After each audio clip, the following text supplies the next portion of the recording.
Mesdames, Messieurs, bienvenue dans ce JT du Parlement de la Fédération Wallonie-Bruxelles, JT de rentrée.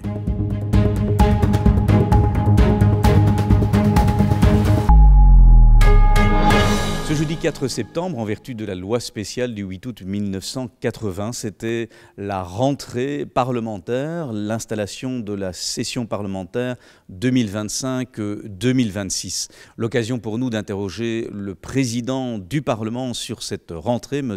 Benoît Dispa. C'est un président d'ISPA déterminé qui s'est exprimé en faveur de la rentrée parlementaire avant de procéder à un hommage émouvant en mémoire du député Pascal Baurin, décédé la veille. Cette rentrée parlementaire est marquée à la fois par l'actualité internationale, puisque aujourd'hui même s'est tenue une commission sur la situation à Gaza. Rentrée marquée également, évidemment, par l'actualité scolaire, avec des questions d'actualité qui vont être posées en séance plénière. Et je dois dire aussi que cette rentrée est empreinte de tristesse et de gravité, puisque nous avons appris le décès de notre collègue Pascal Baurin, ce qui nous rappelle que la vie est fragile. Ce jeudi 4 septembre, le Parlement de la Fédération Wallonie-Bruxelles faisait sa rentrée. Une rentrée marquée par la triste nouvelle du décès de Pascal Baurin, député du groupe des Engagés, survenu la veille, le mercredi 3 septembre. Nous présentons à sa famille, à l'ensemble du groupe Les Engagés et à l'ensemble des collaborateurs et de ses proches nos plus sincères condoléances. Le Parlement de la Fédération Wallonie-Bruxelles a exprimé sa tristesse suite à l'annonce du décès du député Pascal Baurin, député des Engagés, qui s'est éteint ce 3 septembre à l'âge de 55 ans.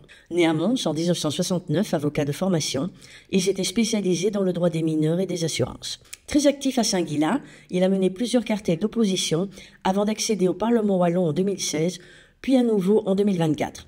Au Parlement de la Fédération Wallonie-Bruxelles, il était vice-président de la Commission de l'enfance, de la jeunesse et de l'aide à la jeunesse. Pascal Baurin laisse le souvenir d'un homme de conviction, profondément attaché à sa région et à la justice sociale.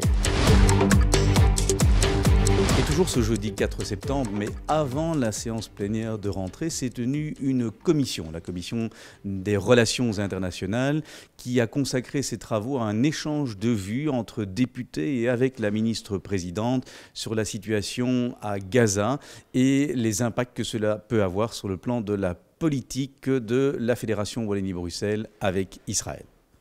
Le Parlement s'est penché cette semaine sur la situation à Gaza en commission des relations internationales. Tous les groupes ont pris la parole pour dénoncer les violations des droits humains et demander au gouvernement de renforcer ses positions à l'égard d'Israël. La ministre-présidente a rappelé les mesures déjà prises et a assuré qu'elle resterait vigilante quant aux décisions futures afin de suivre de près l'évolution de la crise. Nous, MR, nous souhaiterions positiver le discours plutôt que de parler de sanctions où nous n'avons en fait aucune marge de manœuvre.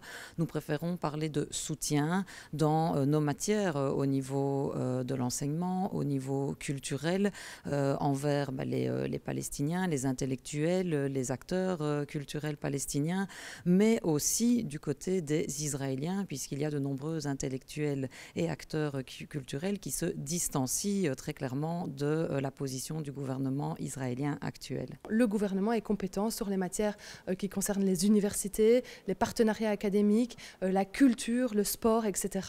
Et donc à ce moment-là, en tout cas mon groupe politique se demande si nous devons à tout prix garder ces partenariats avec les universités d'un État qui viole le droit international et qui commet un génocide. Grâce à l'accord qui a été arraché par notre ministre des Affaires étrangères engagé, Maxime Prévost, nous allons enfin faire partie des pays qui reconnaissent l'État palestinien et des sanctions seront prises. Et donc, clairement, au niveau de la Fédération Wallonie-Bruxelles, on doit être dans ce processus et soutenir ce processus, notamment au niveau de la recherche et de l'innovation, en prenant les mesures nécessaires. On a aussi des compétences en culture, en médias, en jeunesse, où on peut aider la population palestinienne, mais aussi on peut prendre des sanctions contre Israël, parce que c'est la seule méthode qui marche, c'est le BDS, c'est boycott, désinvestissement et sanctions. Et donc, par exemple, on ne veut plus qu'Israël danse avec nous à l'Eurovision, on veut que le gouvernement demande ça très clairement. On ne veut plus qu'Israël fasse partie de la Coupe du monde de football tant qu'ils sont en train de commettre un génocide. Et donc on veut aussi que notre gouvernement prenne une position sérieuse par rapport à ça. Pour Écolo, c'est très clair. Chaque parlement, chaque gouvernement a des leviers en sa possession. Le premier levier, c'est de pouvoir nommer les choses, dire qu'il y a un génocide. Au sein de la Fédération Wallonie-Bruxelles, Écolo défend aussi comme sur les autres entités, qu'on active tous les leviers au sein du monde académique, dans la culture, dans les médias. C'est ce qu'on a discuté aujourd'hui. La ministre-présidente a mis certaines choses sur la table, mais on doit encore aller plus loin.